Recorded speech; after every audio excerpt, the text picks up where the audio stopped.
tous, j'espère que vos placements se portent bien. Je m'appelle Mathieu Bouchant et je suis le fondateur d'une newsletter qui s'appelle le Fortress Club. Cette newsletter s'adresse à toutes celles et ceux qui souhaitent démarrer en bourse et découvrir chaque semaine des idées d'investissement concrètes dans des entreprises. Aujourd'hui, je vais vous faire découvrir une de ces idées. Nous allons parler de Netflix. Alors cette semaine, je n'avais pas de conviction forte pour faire un dossier. Je pensais à Netflix depuis un petit moment, mais c'est seulement en voyant dans ma rue cette semaine 3 mamies parlant de comment s'abonner à Netflix que je me suis motivé à vous en parler. Alors tout d'abord, Netflix, c'est quoi? Netflix est spécialisé dans les prestations de diffusion en ligne de films et de séries télévisées en flux continu sous abonnement. Dit autrement, c'est du streaming payant. Les membres, moyennant un tarif mensuel, ont accès à du contenu en illimité à la demande sur leur ordinateur, leur smartphone, leur téléviseur, ou sur d'autres dispositifs comme une Xbox 360, une PS3, une Wii, ce genre de choses, tout ce qui est un peu connecté à Internet. Et en outre, le groupe, alors c'est un peu une originalité, mais il développe une activité de location de DVD et de Blu-ray par correspondance. Et en gros, le chiffre d'affaires, c'est 99% le streaming en ligne et 1% les revenus issus de la location de DVD. À fin 2020, le groupe compte 203,7 millions d'abonnés dans le monde et 57% de son chiffre d'affaires est réalisé à l'international, c'est-à-dire hors des États-Unis.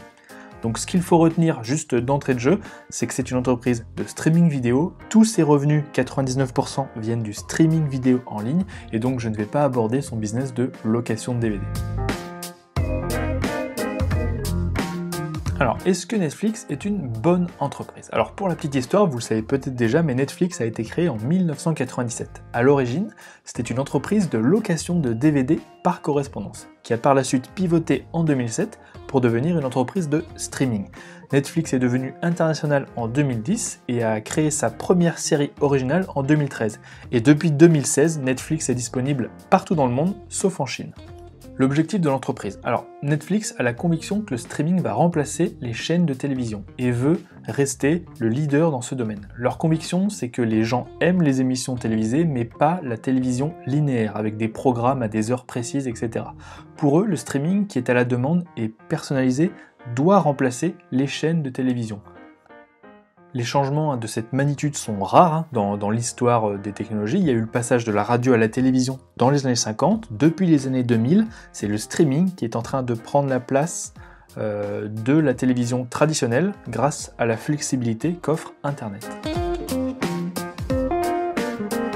Alors globalement, le streaming est en croissance rapide. Il profite d'un accès à Internet de plus en plus répandu et de plus en plus rapide, mais également d'une plus grande pénétration d'outils facilitant la consommation de streaming, par exemple les TV connectées, ce genre de choses. Le streaming connaît également un grand succès grâce à sa flexibilité et son contenu à la demande.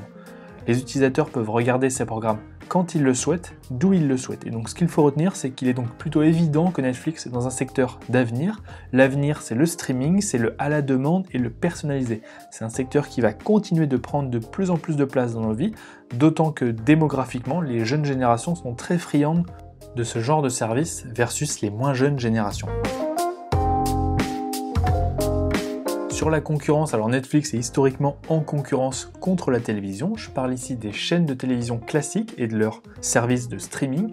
Aujourd'hui, toutes les chaînes de télévision ont des sites ou des apps de replay, donc ça c'est la concurrence historique. Netflix a aussi des concurrents directs, c'est-à-dire qu'ils font exactement la même chose.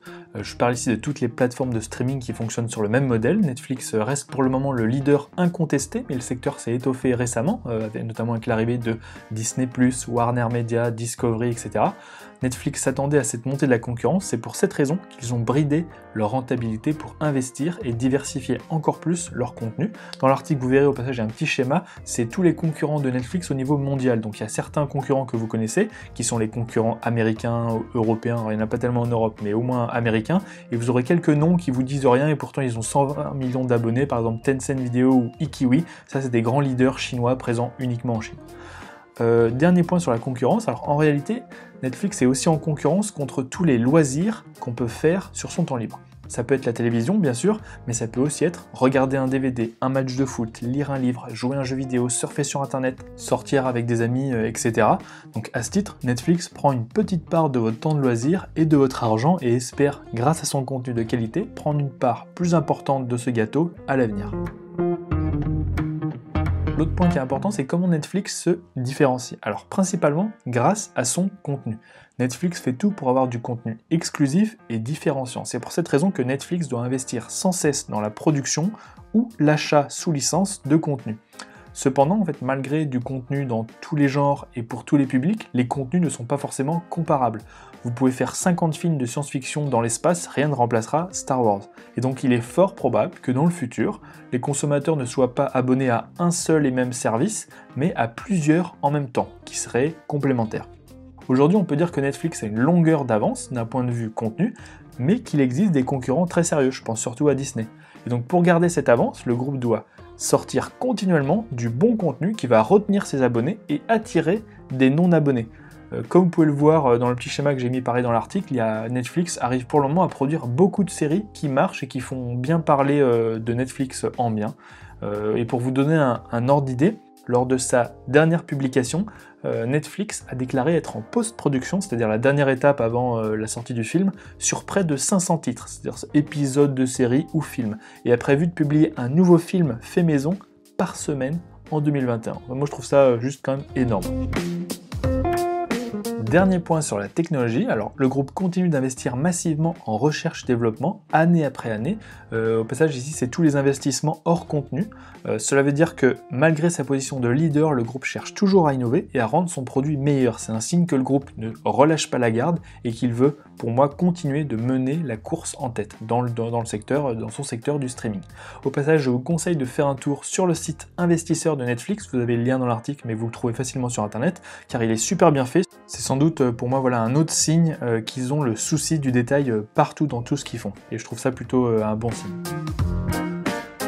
Alors, ce qu'il faut retenir de un petit peu tout ce que je viens de vous dire sur la présentation et un petit peu son produit, c'est qu'on a donc une entreprise qui est leader dans un secteur d'avenir, le streaming. Cette entreprise, elle a dépassé les 200 millions d'abonnés en 2020 et elle compte reprendre un rythme de croissance important en 2021, même s'il va certainement ralentir un peu. Le groupe anticipe 6 millions de nouveaux abonnés au premier trimestre 2021 contre 15,8 millions d'abonnés au premier trimestre 2020 qui avait été quand même marqué par le début du confinement et donc voilà, c'est une base de comparaison un petit peu difficile. Cette position de leader en nombre d'abonnés lui permet aujourd'hui d'investir massivement dans la création de nouveaux contenus, ce qui rend Netflix en fait chaque jour un peu plus fort. Concurrencer Netflix signifie avoir un contenu différenciant et étant donné l'énorme quantité de contenu qu'arrive désormais à produire Netflix, j'ai tendance à penser que seuls les grands, je pense surtout à Disney, vont arriver à vraiment concurrencer, peut-être un jour, le groupe. Et donc pour moi, Netflix reste en avance par rapport à la concurrence en termes de quantité de contenu, tout le temps énormément de nouveautés, mais aussi en termes de technologie.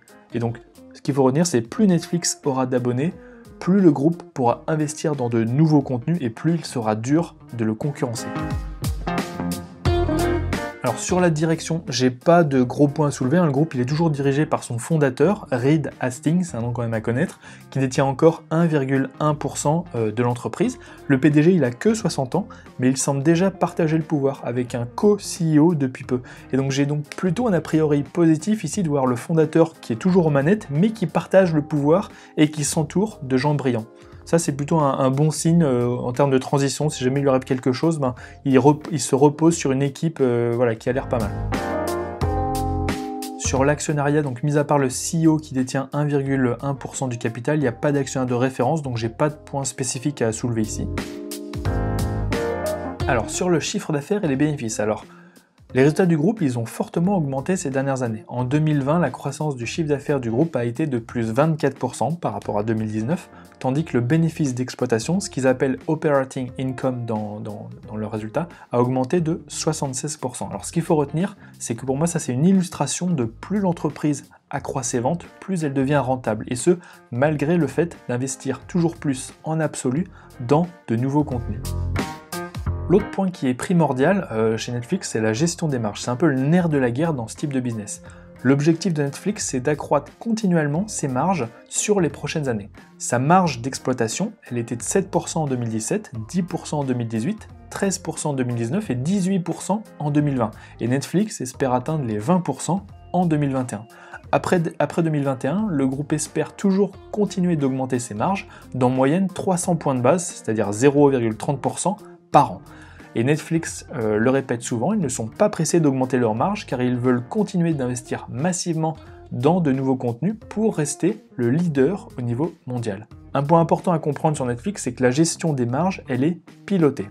Alors que le groupe connaît un peu à l'avance son chiffre d'affaires, c'est son nombre d'abonnés, il choisit combien il veut investir sur cette période, les sommes qu'il va allouer à produire ou acheter des contenus. Et ainsi, il peut piloter assez bien sa marge. Netflix peut par exemple choisir de moins l'augmenter une année s'il a besoin d'investir dans de nouveaux films. Pour finir, un autre levier d'amélioration des marges, c'est la fin du partage de compte. Vous savez, c'est une pratique courante de partager son mot de passe Netflix, enfin ça l'était tout le moins à une époque, ça l'est toujours, et Netflix est en train de mettre au point une technologie pour mettre fin au partage de compte hors du même foyer, et donc si le groupe arrive à mettre ça en place, ça pourrait peut-être soutenir la croissance de ses abonnés, parce que les gens qui partageaient un compte, visiblement, ils sont peut-être un petit peu déjà, je vais pas dire accros, mais voilà, ils aiment bien le contenu, et donc il y a quand même de fortes chances qu'ils franchissent le pas, et donc qu'ils s'abonnent à Netflix, qui pourrait donc, in fine, augmenter les bénéfices de Netflix. Alors souvent, il y a un autre point qui est soulevé sur la gestion financière de Netflix, c'est qu'il y a un endettement qui est élevé. Et en fait, c'est sûr que l'endettement a augmenté ces dernières années, avec une dette nette proche de 9 milliards d'euros en 2021. Cependant, cet endettement, il est parfaitement sous contrôle. En fait, cette hausse de l'endettement, elle est due non pas à un besoin réel de cash, mais à une bonne gestion du bilan. En fait, Netflix a préféré profiter des taux bas et s'endetter à moindre coût plutôt que d'utiliser sa propre trésorerie pour financer sa croissance. Donc l'endettement réel du groupe est proche des 17 milliards de dollars, mais c'est à mettre en face de son compte en banque. Netflix détient 8,2 milliards de trésorerie. Et donc ce que je retiendrai de l'aspect financier de Netflix, c'est qu'on a donc une entreprise qui est déjà rentable, qui améliore chaque année sa rentabilité. Le nerf de la guerre pour Netflix, c'est le nombre d'abonnés, et c'est en grande partie grâce aux nouveaux abonnés que Netflix va améliorer ses marges et augmenter fortement ses bénéfices dans le futur. C'est plus particulièrement le rythme de croissance de ces nouveaux abonnés qui détermine tout le reste. Alors l'autre point, c'est est-ce que l'action Netflix est à un bon prix? Alors l'action Netflix est évidemment très chère, il y a un PER actuellement de 52 fois les bénéfices en 2021. Cependant, c'est selon moi justifié par la forte croissance du groupe et son immense potentiel d'amélioration des marges. Comme c'est une entreprise affichant une forte croissance, il faut se projeter plus loin pour voir si l'action est chère ou pas. Et donc vous pouvez constater qu'en 2023, le groupe pourrait avoir, compte tenu des estimations du consensus, un PER de 30 fois les bénéfices, qui est en gros en ce moment le PER des GAFA. Ce PER prend en compte une croissance de près de 67% du résultat d'exploitation sur les 3 prochaines années, soit une hausse de 19% par an. Ce qui semble en réalité atteignable, alors que ce même résultat d'exploitation, il a augmenté de 76% juste sur la seule année 2020. Et donc si l'entreprise arrive à surpasser les estimations de bénéfices du consensus, la valorisation actuelle du titre, elle pourrait être une opportunité. Donc ce que je retiendrai sur la valorisation, c'est que la poursuite de la croissance du nombre d'abonnés et surtout le rythme de croissance du nombre d'abonnés va être primordial pour l'action Netflix, avec un PER de 30 fois les bénéfices en 2023. Sur des estimations du consensus qui semblent prudentes, le titre ne paraît pas excessivement cher, alors que c'est une activité déjà rentable et en forte croissance, et que le groupe est en position de leader sur son marché. Sur le newsflow, alors est-ce que Netflix va bénéficier d'un newsflow positif sur les prochaines années? J'aurais tendance à dire que oui et non. Alors oui, car le marché de Netflix est porté par une tendance de fond, celle d'une croissance du streaming aux dépens de la télévision traditionnelle. Cette tendance ne va que s'accentuer dans le futur, en raison de la démographie, mais aussi en raison d'une plus grande pénétration d'un Internet haut débit partout dans le monde. Dans ce contexte, Netflix a de fortes chances d'arriver à faire croître son nombre d'abonnés plus ou moins rapidement sur les prochaines années ou la prochaine décennie. Et donc l'autre point qui est positif, c'est que compte tenu de cette croissance du nombre d'abonnés, le groupe pourrait fortement augmenter ses bénéfices, en proportion bien plus que son chiffre d'affaires. Donc ça veut dire des news flow positifs en provenant de ces résultats, donc ça c'est très positif. Le seul petit bémol que je vois dans le news flow à venir, c'est qu'il y a peut-être j'ai une crainte à court terme, c'est celle d'un effet post-Covid. Ma principale crainte, c'est que malgré une tendance de fond indéniablement positive, Netflix pourrait subir un fort ralentissement à court terme en raison de la réouverture des économies, des bars, des restaurants. Pour moi, après avoir passé des mois sans sortir, sans voir trop de personnes, en étant en somme obligé de regarder Netflix pour s'occuper, j'ai un peu peur que la tendance du nombre d'abonnés ralentisse un petit peu à court terme. Alors, en conclusion, là je fais un petit retour historique, mais HBO, qui a été le précurseur de la télévision payante aux US, n'a jamais vraiment été inquiété par la concurrence. C'était le précurseur et c'est celui qui a dominé le marché, et il n'a vu sa rentabilité que s'améliorer au fil des ans. Et donc j'ai tendance à penser qu'il va se passer la même chose avec Netflix. Malgré le fait que Netflix vient de dépasser la barre des 200 millions d'abonnés, le groupe va continuer d'investir massivement dans des nouveaux contenus, toujours plus variés, afin de garder son avance sur la concurrence et toujours proposer des nouveautés à ses abonnés. Même si cette croissance pourrait ralentir un peu à court terme, du fait d'un effet post-Covid, la tendance long terme reste très favorable au groupe. Même si la concurrence gagne en importance, il a fort à parier que les consommateurs cumulent des abonnements plutôt qu'ils n'en gardent qu'un seul. Et pour finir, si le groupe arrive à maintenir une croissance importante en produisant toujours plus de séries ou de films à succès, les estimations de bénéfices du consensus pourraient être dépassées. Et en conséquence, la valorisation du groupe, même si elle est élevée à l'instant T, n'est peut-être pas si élevée pour des investisseurs de long terme. Pour moi, Netflix, c'est un Amazon, c'est le challenger du secteur. Et Disney, c'est le Walmart, c'est l'acteur historique qui tente de se mettre à la page. Et donc sur le premier trimestre 2021, le groupe anticipe 6 millions de nouveaux abonnés. Même si la vaccination a fortement progressé aux US, la situation n'avance pas aussi vite ailleurs dans le monde, notamment en Europe. Et quand on sait que 83% des nouveaux abonnés en 2020 ne sont pas originaires d'Amérique du Nord pour Netflix, eh bien l'amélioration de la situation sanitaire aux US ne me rend pas inquiet sur Netflix. La croissance de Netflix est désormais principalement hors Amérique du Nord.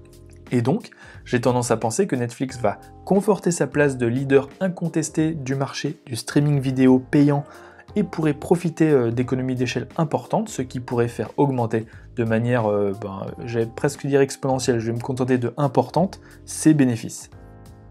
Si Netflix continue d'attirer un nombre toujours plus important de consommateurs grâce au renouvellement permanent de son contenu, il est parfaitement possible que le cours de bourse touche les 700-800$ d'ici 3 à 5 ans, soit une hausse potentielle de 44%.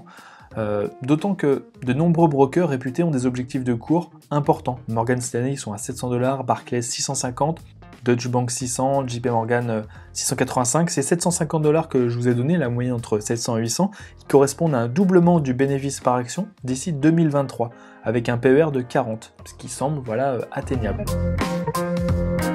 Voilà, c'est tout pour aujourd'hui. J'espère que cet épisode vous aura apporté quelque chose. N'hésitez pas à mettre un petit like si ça vous a plu ou à laisser un commentaire. Je suis preneur de vos retours. Moi, je vous dis à très vite.